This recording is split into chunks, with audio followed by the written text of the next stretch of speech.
Dalam tubuh Tentara Nasional Indonesia, terdapat pasukan-pasukan yang dibentuk secara khusus untuk tujuan-tujuan tertentu. Pasukan khusus ini siap untuk melakukan misi khusus demi melindungi kedaulatan negara.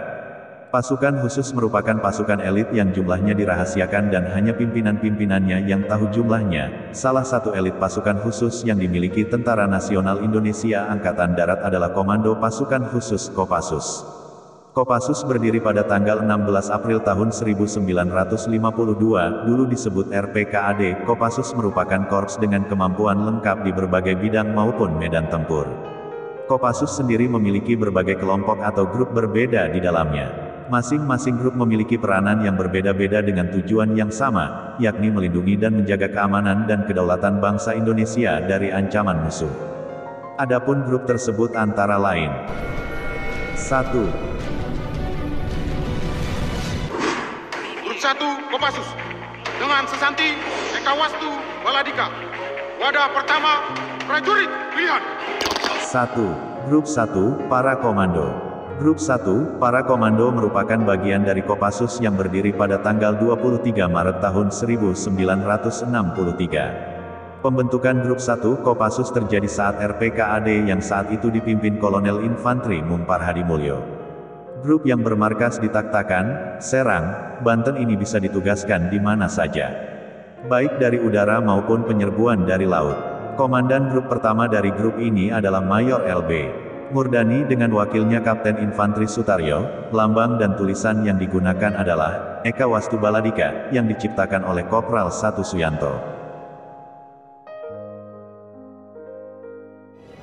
2. Grup 2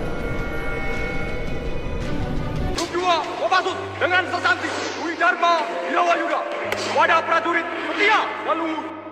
Grup 2, Sandi Yuda. Grup ini terbentuk dari peristiwa G30S. Grup 2, Sandi Yuda pertama kali dikepalai oleh Mayor, sekarang diangkat menjadi Letjen Anumerta Sugiarto. Grup 2 berlokasi di Kartasura, Kabupaten Sukoharjo, Jawa Tengah. Lambang yang digunakan adalah Dwi Dharma Wirawayuda. Ada gambar naga terbang yang bermakna kesatuan kedua Kopassus yang terdiri dari prajurit setia dan luhur serta merupakan kekuatan ampuh dan dahsyat yang siap menghadapi perang. 3. Sandi Yuda. Grup 3 Komando Pasukan Khusus dengan Sesanti Catur Kotaman Wira Naraca Biwa, yang bermakna prajurit yang memiliki jiwa luhur, jujur, dan setia, mampu melipat gandakan kekuatan yang tak terbatas jumlahnya. Grup 3, Sandi Yuda adalah satuan Kopassus yang memiliki spesifikasi tugas perang rahasia termasuk kemampuan dalam intelijen tempur atau combat intel, dan kontra pemberontakan.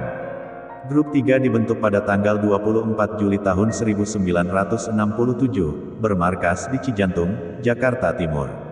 Calon personel di grup ini diseleksi sangat ketat di internal, mulai dari calon prajurit yang masih pendidikan hingga personel yang sudah bertugas aktif di kesatuan tetapi punya bakat intelijen yang kemudian akan dilatih lagi.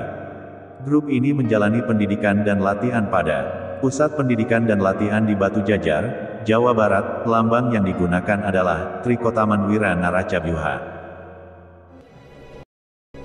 4. Satuan 81 Kopassus dengan Sesanti siap, setia, berani. Grup Detasemen Khusus 81, Penanggulangan Teror. Satuan 81 Kopassus merupakan grup yang bermarkas di Cijantung, Jakarta Timur, bertujuan untuk menangani teror, baik itu perang kota, intelijen, maupun kontra-intelijen. Kekuatan serta persenjataan dari grup ini bersifat rahasia, hanya orang tertentu dan pimpinannya saja yang tahu. Satuan 81 Kopassus atau dulunya dikenal sebagai Sat 81, Gultor adalah satuanik berisi prajurit terbaik dari seluruh prajurit TNI. Harus diketahui bahwa beberapa tahun belakang ini istilah Gultor dihilangkan dari satuan ini, bukan tanpa sebab melainkan karena kualifikasi yang dimiliki lebih dari penanggulangan teror. Demikianlah yang dapat kami sampaikan kepada rekan-rekan semua, sampai jumpa di lain waktu. Jika channel ini bermanfaat silahkan like, subscribe dan tekan lonceng notifikasi supaya teman-teman mendapat informasi terbaru dari kami. Sampai jumpa.